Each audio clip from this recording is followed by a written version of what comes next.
Baik, Shalom, Bapak Ibu, Saudara-saudara, dan sahabat-sahabat yang dikasihi Tuhan. Apa kabar semuanya? Semoga kita semua dalam keadaan yang baik, sehat, dan kita terus belajar firman, supaya kita semakin bertumbuh di dalam kebenaran firman Tuhan. Dan pada kesempatan video kali ini, kita akan kembali melanjutkan pembicaraan-pembicaraan yang sudah kita bicarakan dari kemarin mengenai Rahab. Untuk kalau Bapak Ibu atau sahabat-sahabat atau teman-teman sekalian baru pertama kali mampir ke YouTube ini, boleh nanti dilihat di video-video sebelumnya untuk belajar bareng-bareng, untuk punya informasi yang juga bisa didapat dari YouTube ini mengenai Rahab, mengenai kemarin juga kita udah bahas tentang Tamar, dan juga beberapa poin dari Matius 1. Dan ini adalah, kita masih ada di dalam rangkaian cerita mengenai perempuan-perempuan yang ada di dalam Matius 1. Dan kita masih akan berbicara mengenai Rahab. Mungkin masih akan ada sekali video lagi untuk menyelesaikan tentang Rahab, mungkin ya. Tapi kita akan mencoba mempelajari satu hal di dalam bagian ini. Setelah kemarin di video sebelumnya kita udah bicara tentang white lies atau bohong putih dan lain sebagainya macam.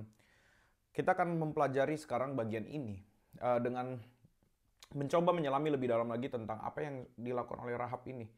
Kok bisa sih Rahab ini kan bukan orang Israel ya. Sekali lagi, ya Rahab ini bukan orang Israel. Dan sekali lagi kalau di dalam teologi Perjanjian Lama itu punya konsep bahwa orang berbangsa di mana, maka akan menyembah kepada siapa.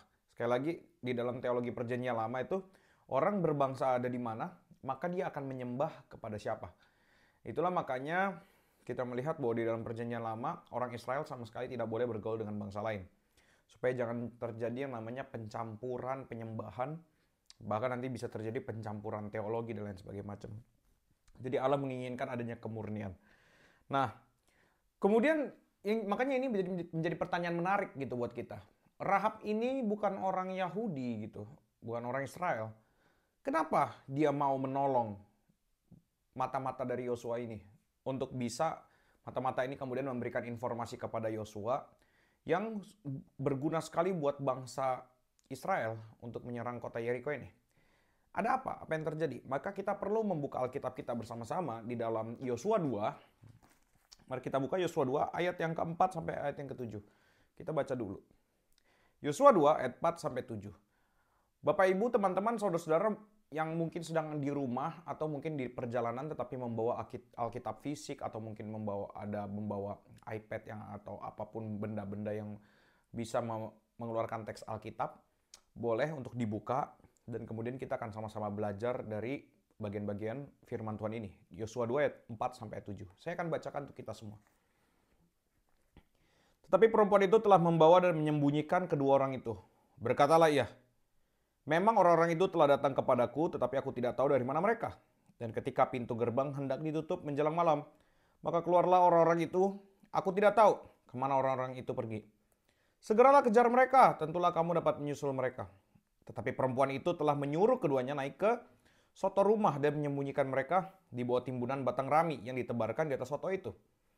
Maka pergilah orang-orang itu mengejar mereka ke arah sungai Yordan ke tempat-tempat penyeberangan dan ditutuplah pintu gerbang segera sesudah pengejar-pengejar itu keluar. Nah, kita lihat di dalam bagian ini, Rahab berani berbohong kepada pegawai-pegawai istana dengan tujuan untuk menyembunyikan para mata-mata yang dikirim oleh Yosua ini kepada kota Yeriko.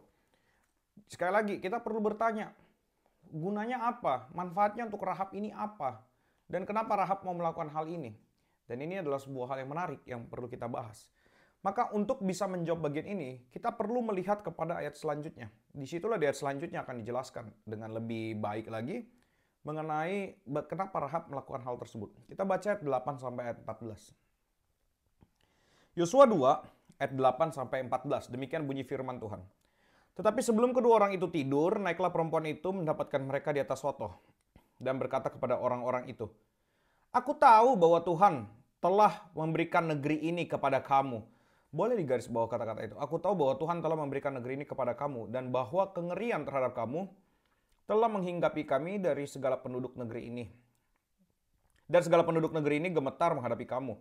Sebab kami mendengar bahwa Tuhan telah mengeringkan air laut. Bisa digaris bawah tuh kata-kata kami mendengar. Tuhan mengeringkan air laut berau di depan kamu. Ketika kamu berjalan keluar dari Mesir, dan apa yang kamu lakukan kepada kedua raja orang Amori yang di seberang sungai Yordan itu, yakni kepada Sihon dan Og yang telah kamu tumpas. Ketika kami mendengar itu, tawarlah hati kami dan jatuhlah semangat setiap orang menghadapi kamu. Sebab Tuhan Allahmu ialah Allah di langit di atas dan di bumi di bawah. Itu boleh digaris bawah. Maka sekarang bersumpahlah kiranya demi Tuhan bahwa karena aku telah berlaku ramah terhadapmu, kamu juga akan berlaku ramah terhadap kaum keluargaku, dan berikanlah kepadaku suatu tanda yang dapat dipercaya, bahwa kamu akan membiarkan hidup ayah dan ibuku, saudara-saudaraku yang laki-laki dan yang perempuan, dan semua orang-orang mereka, dan bahwa kamu akan menyelamatkan nyawa kami dari maut. Lalu jawab kedua orang itu kepadanya, nyawa kamilah jaminan bagi kamu, asal jangan kau kabarkan perkara kami ini. Apabila Tuhan nanti memberikan negeri ini kepada kami, maka kami akan menunjukkan terima kasih dan setia kami kepadamu. Itu yang akan kita bahas. Jadi kita melihat apa sih alasan dari Rahab ini menolong mata-mata orang Israel ini atau mata-mata dari Yosua ini. Alasannya apa? Nah kita lihat di ayat 9. Kalimatnya ini dimulai dengan kata aku tahu. Keren ya, aku tahu. Dia bukan orang Israel, tapi dia bisa ngomong aku tahu bahwa Tuhan telah memberikan negeri ini kepada kamu. Dan kita harus berpikir juga bahwa Rahab ini jangan kita samakan kayak peramal-peramal gitu ya, kayak dia tahu banyak atau dia ahli nujum gitu yang berpikir bahwa yang bisa punya ilmu-ilmu untuk menebak hal-hal gitu ya. Nah, Rahab tidak melakukan itu dan tidak memiliki hal-hal tersebut. Tetapi perhatikan, kenapa Rahab bisa mengeluarkan kata-kata aku tahu. Aku tahu bahwa Tuhan telah memberikan negeri ini kepada kamu dan bahwa kengerian terhadap kamu telah menghinggapi kami dan segala penduduk negeri ini gemetar menghadapi kamu. Perhatikan ayat 10, sebab kami mendengar. Itu kalimat kunci yang perlu kita perhatikan. Kenapa akhirnya Rahab dan seluruh bangsa Yeriko ini menjadi ketakutan? Karena ayat 10, karena kami mendengar bahwa Tuhan telah mengeringkan air laut berau di depan kamu ketika kamu berjalan keluar dari Mesir, dan apa yang kamu lakukan terhadap kedua raja orang Amori yang seberang sungai Yordan itu, yakni kepada Sihon dan Og yang telah kamu tumpas. Nah itu ya. Jadi kita melihat di sini bahwa kami mendengar. Ini adalah sebuah hal yang sangat penting bagi kehidupan kerohanian kita gitu ya. Mendengar. Ini juga hal yang penting. Makanya ketika Rahab mendengar bahwa Allah telah memberikan pertolongan kepada bangsa Israel sedemikian rupa dengan membuat jalan di tengah-tengah laut berau itu atau laut mati. Allah sudah memberikan jalan dan mereka tahu, Rahab mendengar. Maka apa? Sekarang dia mengerti bahwa bangsa ini itu akan diserahkan kepada bangsa Israel. Dan itulah makanya, dan dia juga bisa, dan kita mesti memahami ini. Kok bisa tiba-tiba dia memahami dengan kata aku tahu. Aku tahu bahwa Tuhan telah memberikan negeri kepada kamu. Kok bisa gitu? Apakah ini hanya sekedar insting atau feeling? Nah itu yang juga nanti kan kita lihat sama-sama ya. Karena nanti kita akan melihat ayat 9 ini dan juga ayat dari ayat yang ke-11 itu ada sedikit korelasi nanti. Tapi kita pertama-tama menyelidiki dulu.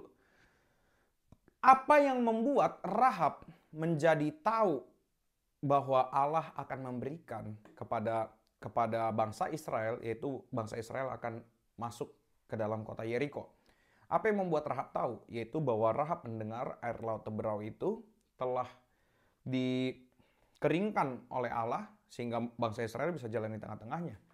Nah itu yang harus kita lihat, bahwa kejadian alam yang luar biasa, sekali lagi kejadian alam yang luar biasa, dan bagaimana perlindungan Allah itu yang luar biasa kepada bangsa Israel. Sampai-sampai bangsa Mesir itu betul-betul dibuat hancur berantakan tidak berkutik, tapi bangsa Israel bisa lolos dari tengah-tengah laut berau. Nah itu memperlihatkan siapa yang melindungi bangsa Israel dan siapa yang bekerja atau berjalan di depan mereka. Itulah makanya bagaimana Allah Israel adalah Allah yang hidup. Dan juga bagaimana Allah Israel itu memberikan pertolongan kepada bangsa ini. Bahkan saking hebatnya Allah Israel ini membuat laut mati itu bisa terbelah. bisa terbelah sehingga mereka bisa jalan. Jadi siapa sekarang yang bisa, siapa satu manusia yang bisa membuat hal itu? Tidak ada. Sekali lagi, siapa manusia yang bisa membuat laut menjadi terbelah? Tidak ada. Itu semua karena pertolongan dari Allah. Maka dengan mendengar kata-kata seperti itu, dengan mendengar berita seperti itu, tentu mereka menjadi takut. Kenapa? Wah, ada ternyata kuasa yang mampu mengalahkan kuasa bahkan semesta ini gitu. Sekali lagi, ada kuasa ternyata yang mampu mengalahkan bahkan semesta ini, bahkan lebih kuat, lebih besar daripada semesta ini. Sampai-sampai semesta pun tunduk dengan membuka jalan bagi bangsa Israel. Nah, ini harus kita perhatikan bahwa akhirnya Rahab ketika mendengar kabar tersebut, dia jadi ke-trigger gitu. Wah, ini siapa? Wah, Allah orang Israel ini luar biasa ya ternyata ya. Allah yang hidup ya. Nah, itu. Jadi pertama-tama karena adanya laut yang terbelah. Dan itulah yang dinamakan kalau kita di dalam kekristenan, kita mengenal satu term, satu page yang bernama wahyu umum. Sekali lagi di dalam kekristenan kita mengenal sesuatu yang bernama wahyu. Wahyu ada dua, wahyu umum dan wahyu khusus. Apa pengertian dari wahyu? Wahyu itu artinya adalah pernyataan Allah. Kadang-kadang kalau orang-orang ya di dalam tradisi-tradisi gereja tertentu ada yang kayak ngomong, Tuhan mewahyukan kepada saya, Tuhan mewahyukan kepada saya, Tuhan mewahyukan kepada saya, Tuhan mewahyukan kepada kita, Tuhan berbicara kepada kita. Itu sebenarnya perlu dipertanyakan juga sih hal-hal yang seperti itu. Kenapa? Kalau memang Tuhan berbicara, pasti akan masuk ke dalam firman. Sekali lagi, kalau memang Tuhan berbicara, pasti akan berani orang tersebut menulis firman. Maka tantanglah orang-orang yang berkata seperti itu untuk berani nggak nambahin isi firman. Kalau nggak, jangan percaya kepada hal-hal yang seperti itu. Nah, kita harus mengetahui, itulah yang dinamakan wahyu. Kita harus ngerti dulu pengertian dari wahyu itu apa. Jadi kalau di dalam termsnya kekristenan, wahyu itu artinya adalah pernyataan diri Allah. Sekali lagi, wahyu itu adalah pernyataan diri Allah. Bukan wahyu itu adalah wangsit, itu beda. Sekali lagi, wahyu itu adalah pernyataan diri Allah. Apa maksud dari pernyataan diri Allah? Itu kita bisa lihat di dalam Roma 1. Mari kita buka. Roma 1 ayat yang ke-20 ayat yang ke-20 dan 21. Sebab apa yang tidak nampak daripadanya, yaitu kekuatannya yang kekal dan keilahiannya, dapat nampak kepada pikiran dari karyanya, karya Allah sejak dunia diciptakan, sehingga mereka tidak dapat berdalih. Inilah yang dinamakan dengan wahyu umum, yaitu apa? Alam semesta ini, terus kemudian hati nurani, dan lain sebagainya macam. Itu adalah wahyu umum, bagaimana Allah menyatakan dirinya secara umum. Jadi Allah menyatakan dirinya melalui alam semesta juga. Tetapi kita harus ngerti ayat 21, sebab sekalipun mereka mengenal Allah, mereka tidak memuliakan Dia. Ternyata wahyu umum ini, pernyataan secara umum, itu gagal. Jadi sekali lagi, ada wahyu, itu artinya adalah pernyataan diri Allah. Wahyu itu dibagi dua, ada umum dan khusus. Umum itu artinya adalah wahyu yang memang diberikan kepada semua manusia, makanya dibilang umum, semua manusia. Apa aja itu wahyunya? Yaitu alam semesta, terus adanya hati nurani, itu nanti ada di dalam Roma 2, dan lain sebagainya macam. Tapi wahyu khusus itu artinya hanya diberikan kepada orang-orang tertentu. Jadi ini tidak diberikan untuk semua orang, hanya kepada orang tertentu. Yaitu apa? Yesus dan juga firman Allah. Sekali lagi, wahyu khusus itu hanya diberikan hanya kepada orang-orang tertentu, yaitu Yesus dan juga ini adalah wahyu yang diberikan kepada orang-orang tertentu. Tidak semua orang akan mengerti isi Alkitab, dan tidak semua orang yang ketika baca Alkitab itu bisa menjadi percaya. Kita harus ngerti itu. Jadi wahyu itu sekali lagi pernyataan diri Allah. Dan di dalam bagian ini kita melihat bahwa Rahab menanggapi kejadian air bah itu dengan wow. Jadi di sini ada sebuah pernyataan diri Allah gitu. Tapi kan kalau menurut kitab Roma tadi, bahwa pernyataan secara umum kepada semua manusia, itu ternyata tidak bisa membuat manusia kembali kepada Allah. Sekali lagi, pernyataan yang secara umum, kita waktu melihat kepada alam semesta, kita tidak mungkin bisa bertobat. Kenapa? Karena pandangan kita itu terhadap alam semesta ini sudah rusak. Dan satu-satunya cara untuk kita bisa melihat kepada kebenaran adalah dengan kita mendengarkan kebenaran. Sekali lagi, satu-satunya cara untuk kita bisa kembali kepada kebenaran, kembali kepada hidup yang benar, kembali kepada Kristus hanyalah melalui mendengarkan firman Allah. Itulah makanya setelah air bah itu terjadi kepada Rahab, maka muncullah ayat 11. Perhatikan ayat 11. Ketika kami mendengar itu, tawarlah hati kami dan jatuhlah semangat setiap orang menghadapi kamu. Sebab Tuhan Allahmu ialah Allah di langit di atas dan di bumi di bawah. Nah, ini yang menjadi teka-teki juga bagi kita. Kok bisa Rahab ngomong kalimat kayak gini? Tuhan Allahmu, Tuhan yang di langit di atas, di bumi di bawah. Terus kemudian kita juga korelasikan dengan ayat 9. Ngomong apa? Aku tahu Tuhan telah memberikan negeri ini. Tahu dari mana? Pertanyaannya itu dong. Aku tahu Tuhan telah memberikan negeri ini. Tahu dari mana Rahab ini? Tidak ada dan cara lain untuk bisa melihat ini selain Rahab ternyata mengetahui juga tentang, ya kita nggak mengerti, tapi Rahab sepertinya mengenal isi daripada perintah-perintah Allah. Sekali lagi, kita tidak mengerti, tapi Rahab sepertinya mengenal perintah-perintah Allah. Buktinya apa? Itu tadi ayat 9, aku tahu bahwa Tuhan memberikan negeri ini kepada kamu, dan juga ayat 11. Sebab Tuhan Allahmu ialah Allah di langit di atas dan di bumi di bawah. Ini adalah perkataan yang sama persis dengan perkataan Musa yang ada di dalam Ulangan 4 ayat 39. Mari kita buka. Ulangan 4 ayat 39, kalimatnya seperti ini. Sebab itu ketahuilah pada hari ini dan camkanlah bahwa Tuhanlah Allah yang di langit di atas dan di bumi di bawah. Tidak ada yang lain. Jadi yang ngomong kalimat ini pertama siapa? Rahab? Bukan. Yang ngomong pertama adalah Musa. Dan setelah Musa ngomong, ternyata kalimat ini pun didengarkan dan dipercayai oleh Rahab. Jika demikian kita jadi mengetahui bahwa ternyata kenapa Rahab akhirnya menolong orang-orang mata-mata dari Yosua ini? Karena dia sekarang sudah mengenal siapa Tuhan yang benar itu. Itu semua terjadi karena apa? Pertama, karena adanya wahyu khusus itu. Bahwa Rahab mengerti isi daripada perintah Allah. Dan yang kedua, karena dia juga melihat dari wahyu umum. Meskipun yang pertamanya, dia mungkin ke-trigger karena wahyu umum. Yaitu apa? Bahwa Allah membelah laut Teberau. Jadi ini yang harus kita perhatikan, Bapak, Ibu, dan juga saudara-saudara dan sahabat sekalian. Apa yang kita pelajari dari Rahab di dalam bagian ini adalah tentang pertobatannya. Pertobatannya itu terjadi karena apa? Dia mendengar. Mendengar apa? Mendengar perintah Tuhan. Dan kemudian dia juga mendengar apa yang terjadi di dalam seluruh alam semesta ini. Jadi pertama-tama yang paling penting adalah tentang bagaimana dia mendengar firman dulu dan beresponnya benar. Sehingga dia kemudian mau menolong mata-mata dari Yosua itu untuk kemudian mereka suatu hari nanti di kemudian hari akan masuk kepada kota Yeriko. Dan akhirnya nanti Rahab itu akan hidup bukan lagi menjadi seperti seorang pelacur gitu ya. Tidak lagi direndahkan, tapi dia menjadi bagian yang sama dengan orang Israel di kemudian hari. Dan itu yang bisa kita pelajari dari bagian ini mengenai wahyu umum, wahyu khusus. Kenapa Rahab mau menolong bangsa Israel? Dan kita menemukan jawabannya. Kenapa? Karena dia sekarang ternyata memiliki iman. Imannya timbul dari apa? Pendengaran. Pendengaran apa? Perintah-perintah Tuhan. Jadi kita melihat, jadi kita harus punya cara berpikir yang stabil gitu ya dari semua kitab gitu. Jadi kita nggak bisa menafsir dengan cara-cara yang sembarangan.